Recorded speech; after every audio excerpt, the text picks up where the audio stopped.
Assalamualaikum warahmatullahi wabarakatuh. Saudara sekalian, kaum muslimin yang dimuliakan Allah Subhanahu wa Ta'ala, semua kita harus mengambil keteladanan dari siapapun, apalagi dari para sahabat Nabi Muhammad Sallallahu Alaihi Wasallam, baik sahabat yang laki-laki maupun sahabat yang wanita. Karenanya kita perlu mengenal para sahabat itu. Dan untuk mengenalnya saya membantu dengan menulis buku belajar kepada para sahabat Nabi.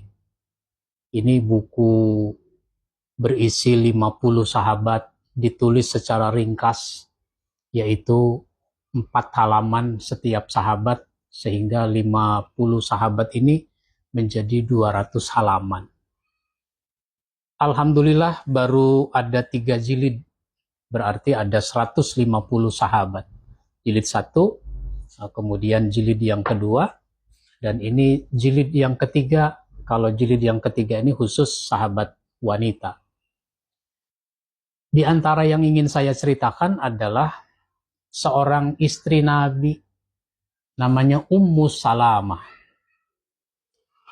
Ummu Salamah itu ikut bersama Nabi dan para sahabat untuk menunaikan ibadah umroh tahun ke-6 Hijrah.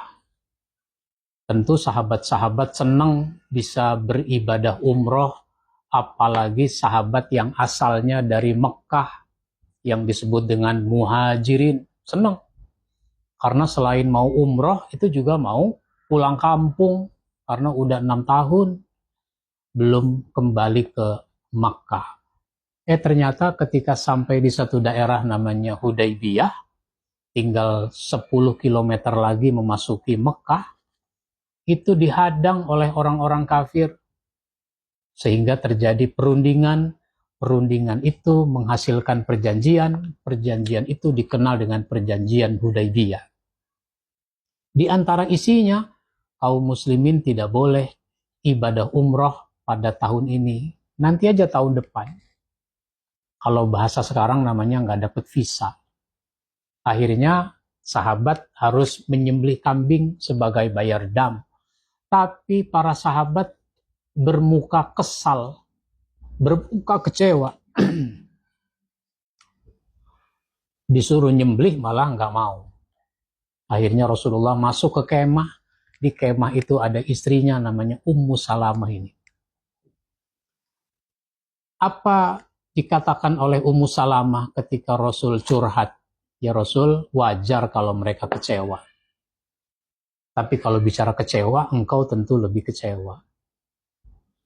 Sekarang begini saja, ambil itu golok, keluar dari kemah, engkau sembelih sendiri seekor kambing.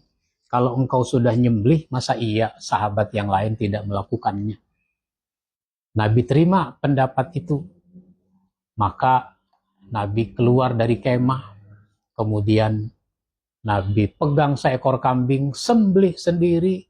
Ketika sahabat melihat Nabi sudah menyembelih, darah sudah memuncrat, mereka pun menyadari kalau bicara kecewa, Nabi memang kecewa.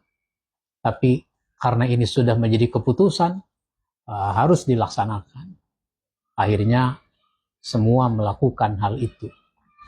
Ini sebuah contoh betapa pentingnya mendengar pendapat dari siapapun, termasuk suami mau mendengar pendapat dari seorang istri, dan kalau memang itu pendapat baik, diterima, lalu dilaksanakan sebagaimana mestinya. Ini diantara contoh cerita kisah para sahabat yang terdapat di dalam buku ini. Mudah-mudahan bermanfaat buat kita semua. Silahkan yang ingin memilikinya hubungi kami, hubungi saya. Wassalamualaikum warahmatullahi wabarakatuh.